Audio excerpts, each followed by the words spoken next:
guys, it's Tracy and I'm going to scrapbook these two photos of my family bike riding.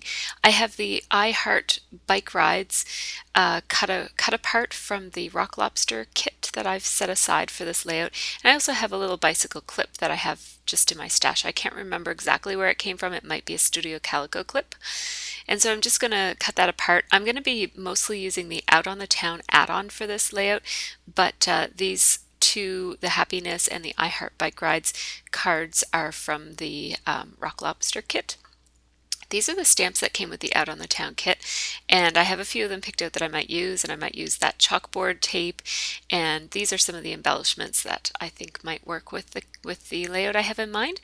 Now I'm going to have a look at the paper, and I want to use this pink chevron paper for the background, and I'm going to use it along with this arrow paper. The arrow paper is from Fancy Pants, and the chevron paper is from Echo Park. I'm picking out a couple of papers that I think might look good, but I'm only going to use the arrow paper and the chevron paper for the background. So I'm going to cut apart these Echo Park cut aparts. They are 3x4 cards that you just cut off of the paper, and they're from the Here and Now collection. I just pulled in that bicycle sticker from the Simple Stories I Heart Summer sticker sheet, and that came in the Rock Lobster kit, so I'm kind of mixing up my kits a little bit here. Just because I wanted to make sure I used up the bicycle themed items just in case I don't do another bike riding layout this summer. I may or may not. We do go on a lot of bike rides, so I might get another one in there.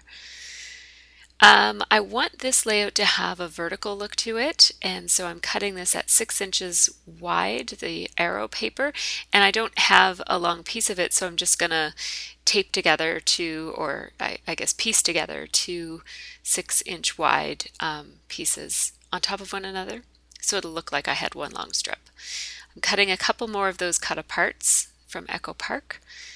And I'm not sure if I mentioned, but that arrow paper is from Fancy Pants, and I love it. It was my favorite paper in the whole kit. My eyes were playing tricks on me, and it looked like, and it looks on the video too, like the bottom is wider than the top, but according to my ruler, it's not. I measured it several times because I couldn't figure out what was wrong, but it turned out there was nothing wrong. It just looked like that.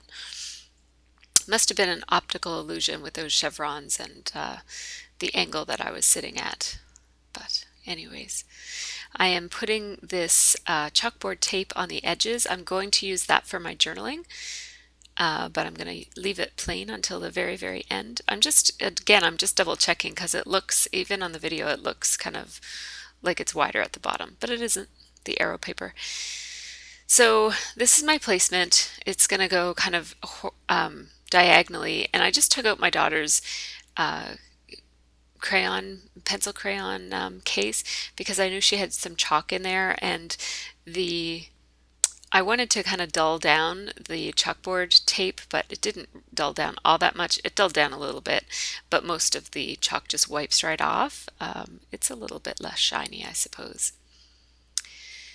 So I'm going to fiddle around a little bit with how I'm going to layer these cards with my photos, and so I'm going to cut down my photos a little bit so that they will fit a little bit better on the cards. And I'm just doing kind of teeny weeny layering here where you're just barely seeing the little pieces of paper from all the different cutout cards there. And I decided to layer these cards horizontally because the rest of this layout has very vertical look to it, so I wanted to give it some balance. And I'm outlining everything because of the busy paper, that arrow paper. My only hesitance in using it is that it is a very, very busy paper, and so everything else kind of needs to be bold, or I don't know, I kind of feel like I need a bit more definition when I use a busy paper like that arrow paper. And so I'm just going to outline. I'm outlining on my photos as well as all the way around all of the cards, even the black cards, because it's kind of a chalkboardy type of a black, so you can see the marker outlines on it, and it looks quite nice.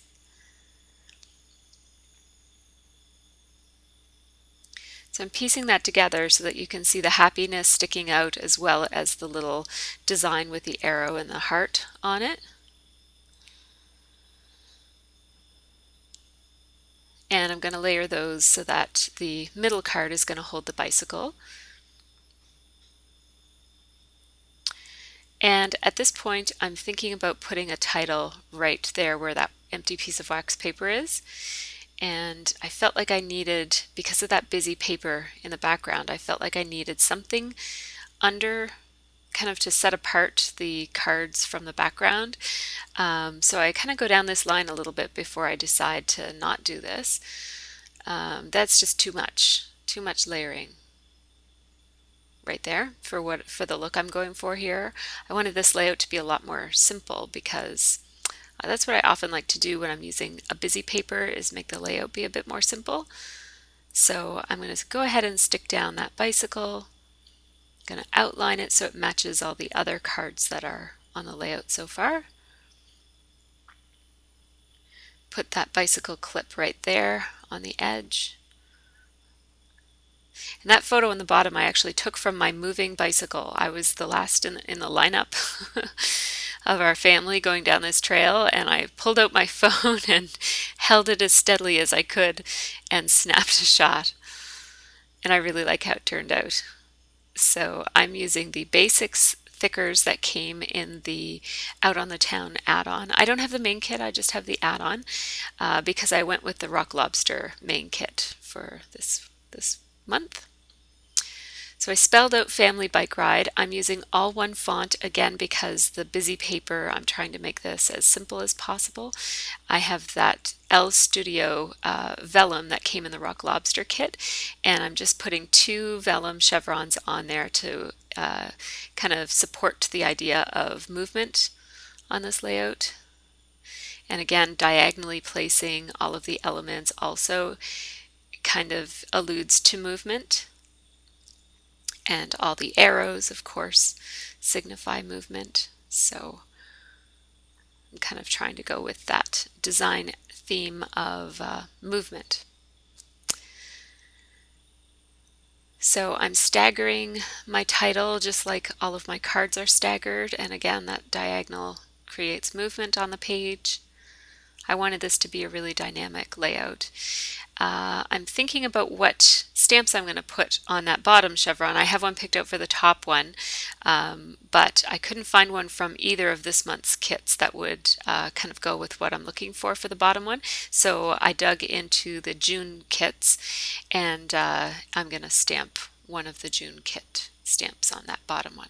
So first I'm going to put the top one on, and it says right here with those arrows, and that is from the Out on the Town kit. Now this stamp is from the June carry-on kit from Scraptastic. And those two do 2 things. First of all, it fills up the otherwise empty vellum, and also it brings an element of black to the vellum, which kind of ties it in with the rest of the layout. As it was, the vellum was really the only element that didn't have any touches of black at all on it, so that kind of brings it all together. Now I'm going to do my journaling with my white gel pen. I have to go a little bit slower just to make sure I get good even coverage with the gel pen, and also I'm writing over 2 different layers, so it's a little bit bumpy in places, so I had to go pretty slow.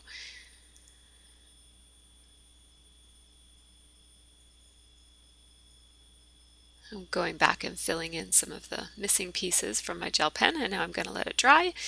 And now you're going to get to see the close-up. So I did pretty much no embellishing. The only embellishments on this are the bicycle sticker and the 2 vellum chevrons. The rest is kind of either part of the background or the title. So this was a pretty simple and quick one. It took about an hour to do this one, but I really love the look of it, and I think it's going to look great in my scrapbook. So thanks for following along, everybody, and I hope you all have a really great scrappy week.